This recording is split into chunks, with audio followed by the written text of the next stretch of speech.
செய்திகளை உடனுக்குடன் தெரிந்து கொள்ள கீரவாணி அழகு இளையராஜா யூடியூப் சேனலை மறக்காம சப்ஸ்கிரைப் பண்ணுங்க. பெல் பட்டனை கிளிக் பண்ணி ஷேர் பண்ணுங்க. பொன்னமராவதியில் தமிழக முன்னாள் முதல்வர் ஜெயலலிதா அவர்களின் 7ஆம் ஆண்டு நினைவு தினத்தையொட்டி அண்ணா சாலையில் அதிமுகவினர் அமைதி ஊர்வல பேரணி நடைபெற்றது. புதுக்கோட்டை மாவட்டம் பொன்னமராவதியில் மறைந்த தமிழக முன்னாள் முதல்வர் ஜெயலலிதா அவர்களின் 7ஆம் ஆண்டு நினைவு தினத்தையொட்டி புதுவளவிலிருந்து காந்தி சிலை, அண்ணா சாலை, பேருந்து நிலையம் வழியாக அதிமுகவினர் புதுக்கோட்டை தெற்கு மாவட்ட கழக செயலாளர் PK வைரமுத்து அவர்கள் தலைமையில் அமைதி ஊர்வல பேரணி நடைபெற்றது. அதனைத் தொடர்ந்து கட்சி அலுவலகத்தில் ஜெயலலிதாவின் திருவுருவப்படத்திற்கு மலர் தூவி மரியாதை செய்தார்.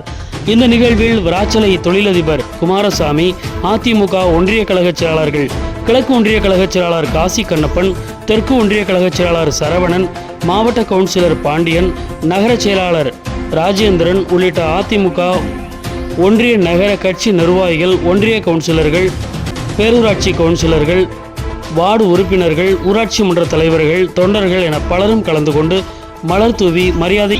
Go ahead and subscribe. Kiravaji Alaju Irijaga. Kiravani Alaju Irijaga.